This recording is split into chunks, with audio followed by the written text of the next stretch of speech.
आज की कहानी अटल सत्य पर निर्धारित है, जो कि आपके मृत्यु के प्रति सोच विचार को पूरी तरह बदल सकता है।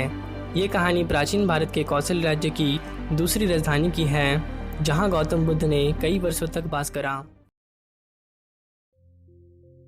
कीसा गौतमी श्रावस्ती के एक धनवान व्यक्ति की पत्नी तथा भगवान बुद्ध की एक शिष्य थी।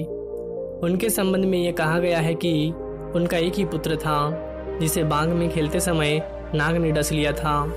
एक दिन जब वह मृतक पुत्र के शव को लेकर शोकाकुल में भटक रही थी, तब किसी ने उसे कह दिया कि तुम बुद्ध के पास जाओ, वह तुम्हारे पुत्र को जीवित कर देंगे। उसने उसी क्षण पुत्र के शव को ले जाकर बुद्ध के चरणों में डाल दिए और उसने अपने एकलौते पुत्र को जीवित करने के लिए बार बार उनसे विनती करने लगी। बुद्ध ने उसे कहा, क्या तुम्हें नहीं पता कि संसार में जो भी जन्म लेता है उसका एक दिन अंत होना निश्चित है। उस स्त्री ने कहा, हाँ अच्छी तरह जानती हूँ, मगर आप पहुँचे हुए महात्मा हैं और आप में इतनी सामर्थ्य है कि आप मेरे पुत्र को जीवित कर सकते हैं। याचना कर रही हूँ, मेरा ये बेटा एकलौती संतान थी। मैं आपसे उसके जीवन की आस लेकर आपके पास आई हूँ, मगर आप तो मुझे उपदेश दे रहे हैं। यदि आप उसे जीवित नहीं कर सकते तो कृपया मुझे साफ साफ बता दें। बुद्ध समझ गए थे कि पुत्र वियोग में शोकमग्न उस स्त्री को समझाना कठिन है।